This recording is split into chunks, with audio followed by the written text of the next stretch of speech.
Under the blistering heat of the Gulf of Aden, the horizon shimmered like a mirage.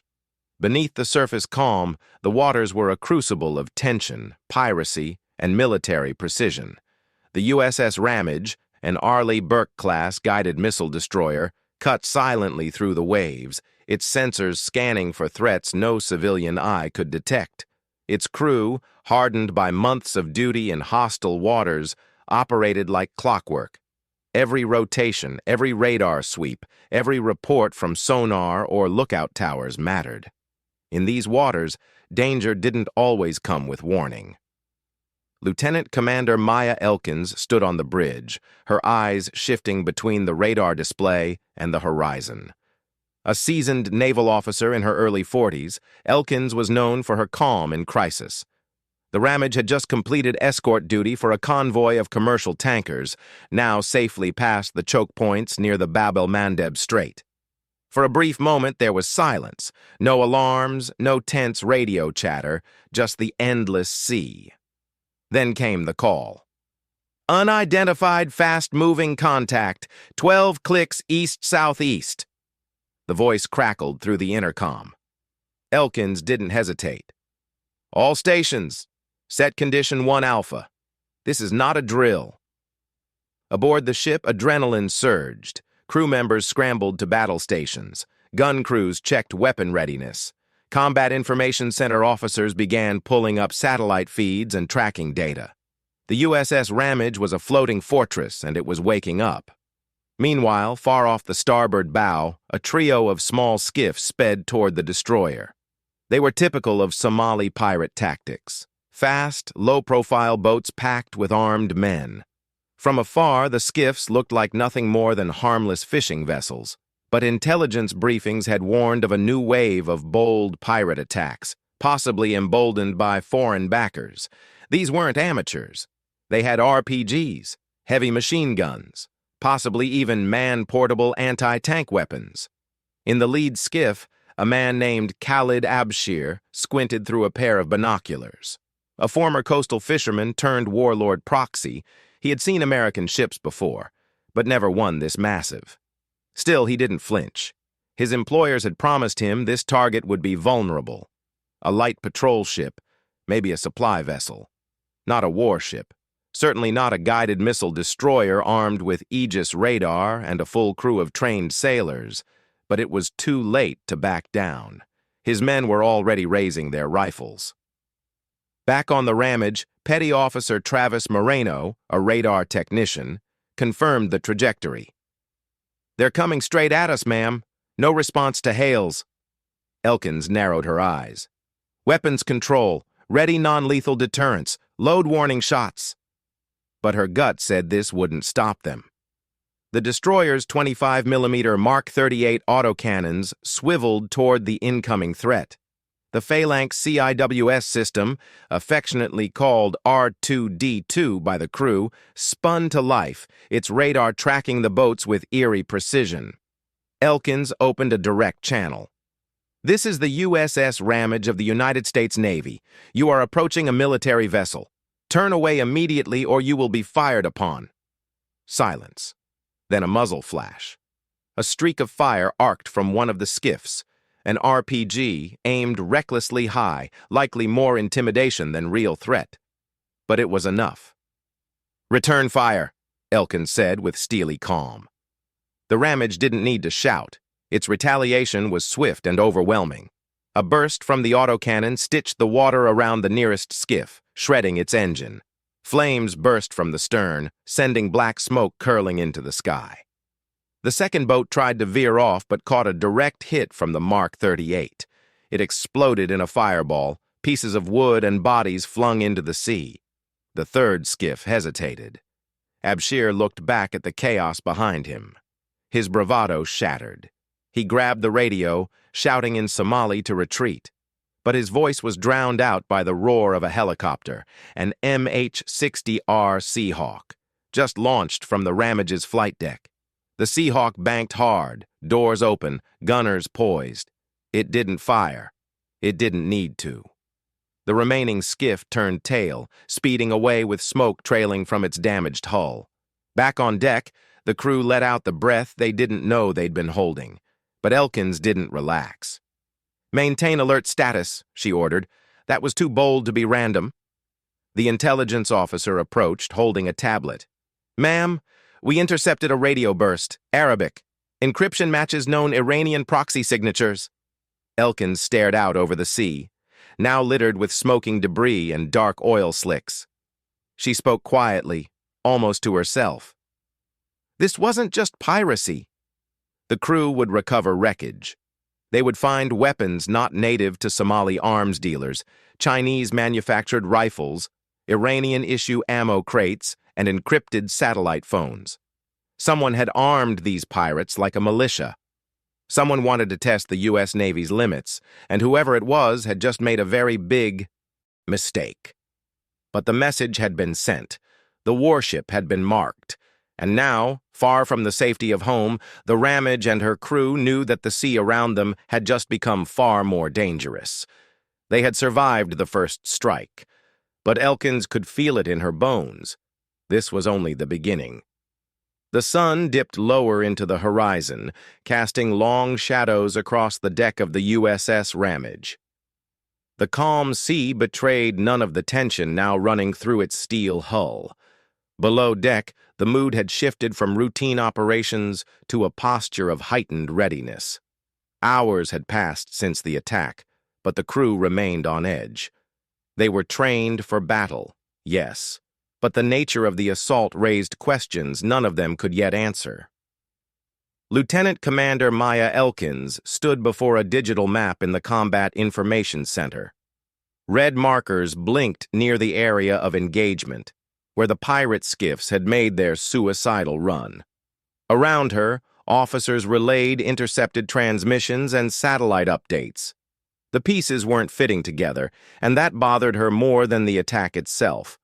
Pirates don't launch kamikaze strikes without reason, and they certainly don't wield military-grade equipment without external support. "Ma'am," said Ensign Hill, the ship's intelligence officer, "we've confirmed that the RPG launcher recovered from the debris field matches a model used by Iranian Quds Force proxies, and we're seeing chatter on encrypted bands associated with Houthi units in Yemen." Elkins folded her arms. "So either someone's playing a very dangerous game, or they wanted us to see the breadcrumbs." Hill nodded grimly. Either way, it wasn't random. Word of the incident had already reached the Pentagon. Orders came down quickly. Stay on patrol, but proceed with extreme caution. CENTCOM was analyzing the data. Publicly, the Navy would call it a piracy attempt. Privately, however, the implications were darker. An attack on a U.S. Navy destroyer by a proxy force with foreign weapons was an unmistakable escalation. In the mess hall, sailors ate quietly. Conversation was minimal. Petty Officer Travis Moreno nursed a cup of coffee, replaying the skirmish in his mind. The images stuck with him. The fireball, the mangled remains of the boats, the panicked third skiff speeding away. He wasn't shaken by the violence. It was the precision of it all. Whoever sent those boats knew the Ramage's route. They didn't stumble across her. They were waiting. Nearby, Chief Warrant Officer Lisa Kamari reviewed the sensor logs again. Something was gnawing at her. "The skiffs had no scouts, no drones, no surveillance overhead, yet they found us," she tapped the screen. "They didn't just attack. They intercepted." Meanwhile, the USS Ramage wasn't alone anymore. Just after sunset, the USS Baton, an amphibious assault ship, made visual contact. Its helicopters scouted the surrounding waters, and Marines aboard prepped for fast insertion missions. Elkins knew why the reinforcements had arrived. Washington didn't want another USS Cole scenario on its hands. The rules of engagement were tightening. On the bridge, Elkins stared out at the water.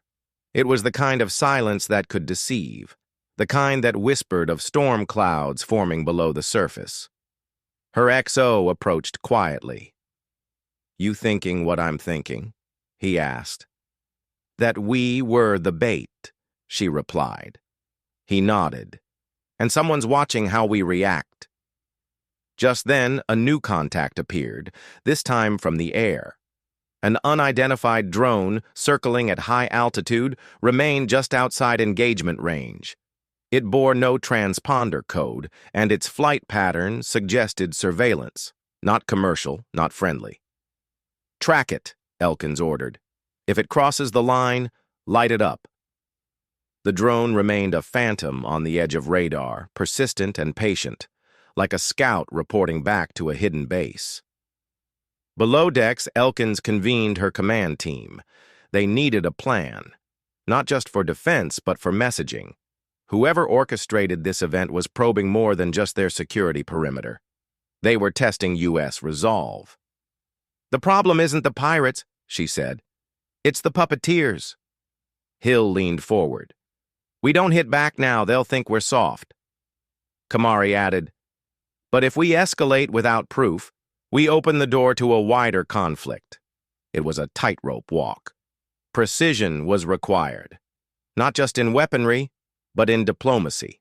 The message from command arrived just after midnight. "Monitor. Document. Do not initiate engagement unless directly threatened." Elkins read it twice. Then she gave her crew their orders. "Maintain current heading. Increase drone surveillance.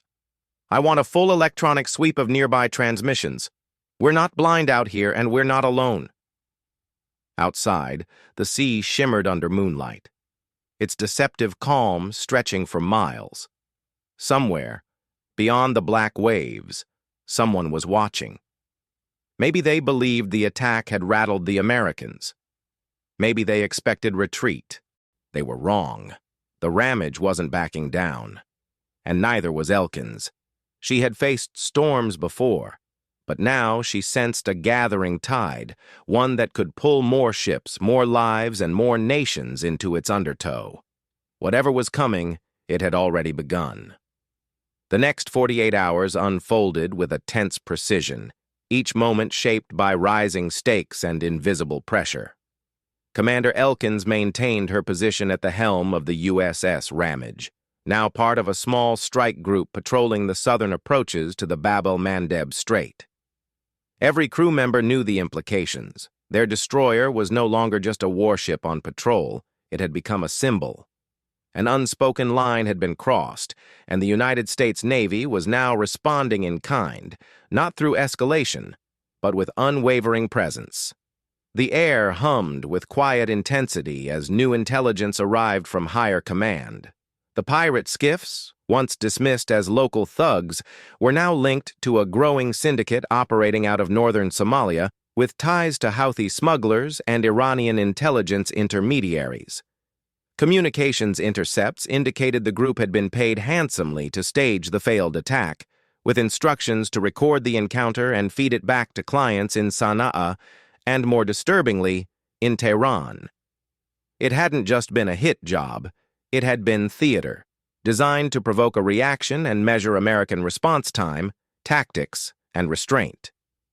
In the ship's intelligence suite, Ensign Hill compiled a full operational timeline, combining drone footage, radio logs, and infrared tracking data.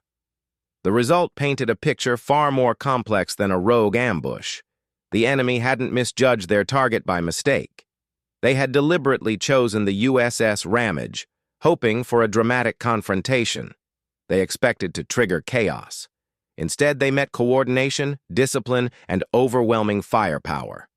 On the main deck, Chief Kamari watched the sun rise over the glassy water. The horizon was quiet now, but she knew better than to trust the silence. Every time the Navy was tested like this, it was an invitation to either retreat or respond with clarity. And in this case, the message had already been drafted, not through speeches or official communiques, but in the sheer resilience of the Ramage's crew and their refusal to blink first. The next phase unfolded not with missile launches, but with intelligence operations. A SEAL team, deployed from the USS Bataan, was inserted under darkness into a suspected smuggler's compound in coastal Yemen. The mission was precise, and what they found confirmed CENTCOM's worst suspicions. weapons crates bearing Iranian markings, encrypted communications devices, and maps with American naval routes highlighted in red.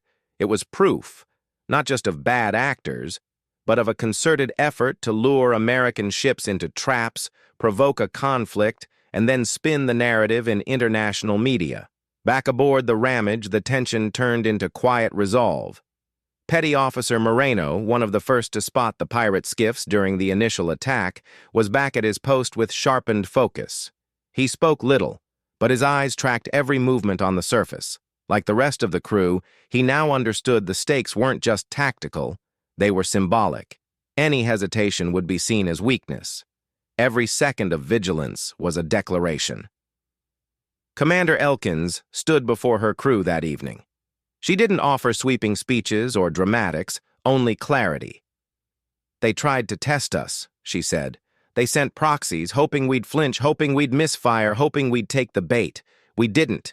We held our ground, we protected this ship, and we gathered the proof we needed." She let the silence settle in the room before continuing. "The next time they try, they'll remember this moment. Not because we fired back, but because we didn't flinch." As night fell once again on the Red Sea, the Ramage maintained its patrol, joined now by other NATO vessels. The message was clear across every radar screen and encrypted transmission. The U.S. Navy was present, prepared, and unshaken. In Washington, the intelligence gathered was already fueling new diplomatic moves, sanctions, investigations, and perhaps even covert operations. But out at sea, in the moonlit waters where the attack had begun, the last chapter was being written not in headlines, but in discipline. The pirates had aimed at the wrong ship. The real mistake wasn't the choice of target. It was thinking that a guided missile destroyer, armed with both weapons and wisdom, could be rattled by desperation disguised as strategy. And in that quiet determination, under the stars and steel, the crew of the Ramage had already won.